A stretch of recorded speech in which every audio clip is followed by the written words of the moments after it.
კიდევ ერთხელ მოგესალმებით. გაგაცნობთ ინფორმაციას კენჭისყრის პროცესის დასრულების შესახებ. საღამოს 8 საათზე ყველა საარჩევნო უბანი დაიხურა კანონის შესაბამისად. კენჭისყრაში მონაწილეობა მიიღო 1,975,845 ამომრჩეველმა, რაც საერთო რაოდენობის 56,23%-ია. ამ რაოდენობაში არ შედის საზღვარგარეთ არჩევნებში მონაწილე ამომრჩევლების რაოდენობა. ყველაზე მაღალი აქტივობა დაფიქსირდა ქედაში 72,72%, ხოლო ყველაზე დაბალი წალკაში 43,12%. რაც შეეხება თბილისს, საღამოს 8 საათის მდგომარეობით ამომრჩეველთა აქტივობამ შეადგინა 55,9%. ამომრჩეველთა აქტივობამ პრეზიდენტის არჩევნების პირველ ტურში საღამოს 8 საათისათვის შეადგინა 46,74%, რაც რაოდენობრივად იყო 1,627,956 ამომრჩეველი. აღსანიშნავია, რომ არჩევნების მეორე ტური გამოირჩეოდა ამომრჩეველთა მაღალი აქტივობით. ძირითადად კენჭისყრის პროცესმა მთელს ქვეყანაში მშვიდი და განსაკუთრებული დარღვევების გარეშე ჩაიარა.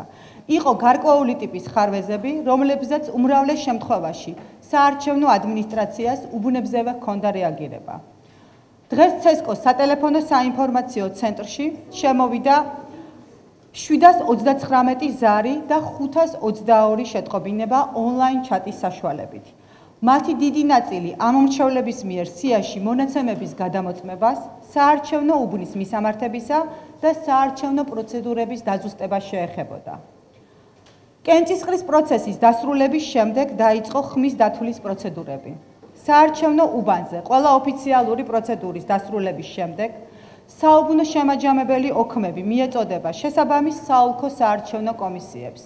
თავის მხრივ საოლქო საარჩევნო კომისიები სპეციალური პროგრამის საშუალებით უმოკლეს ვადაში ელექტრონულად მოაწოდებენ ცესკოს და შემაჯამებელი ოქმები მიღებისთანავე ეტაპობრივად აიტვირთება ცესკოს სპეციალურ ვებ გვერდზე results.cc.gov.g. როგორც მოგეხსენებათ, საარჩევნო უბანზე მყოფი საარჩევნო სუბიექტების წარმომადგენლები და დამკვირვებლები ინფორმაციას შედეგების შესახებ საარჩევნო უბნიდანვე სხვადასხვა საშუალებებით ავრცელებენ. თუმცა ცენტრალური საარჩევნო კომისია, როგორც ადმინისტრაციული ორგანო, ვალდებულია დაელოდოს საუბნო საარჩევნო კომისიების ოფიციალურ მონაცემებს და მხოლოდ ოფიციალური შემაჯამებელი ოქმების საფუძველზე დათვლილ პირველად წინასწარ შედეგებს გავაცნობთ საზოგადოებას. აღსანიშნავია, რომ საარჩევნო პროცესების გამჭვირვალობის ხელშეწყობის მიზნით ცენტრალური საარჩევნო კომისია ნებისმიერ მსურველს აძლევს შესაძლებლობას ონლაინ დააკვირდეს ცესკოში არჩევნების წინასწარი შედეგების შეჯამების პროცესს ინტერნეტ ტრანსლირების საშუალებით.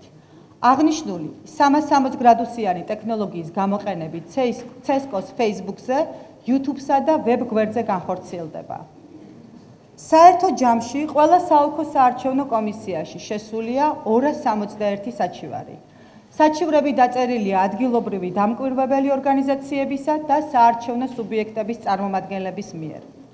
საოლქო საარჩევნო კომისიებში შეტანილი საჩივრების უმეტესობის ძირითადი მოთხოვნა კომისიის წევრებისათვის დისციპლინური პასუხისგებლობის დაკისრებაა, თუმცა ასევე ერთეულ შემთხვევებში საარჩევნო უბანზე კენჭისყრის შედეგების ბათილობაა მოთხოვნილი. ყველა საჩივარს საარჩევნო ადმინისტრაცია, რა თქმა უნდა, განიხილავს კანონით დადგენილი წესითა და ვადების დაცვით.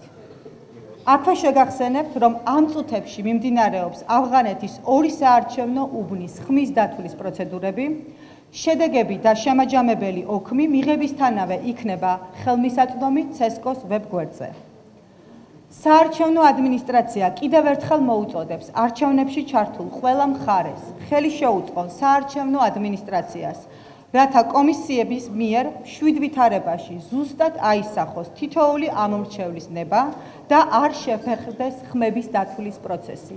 მადლობას გიხდით ყურადღებისთვის.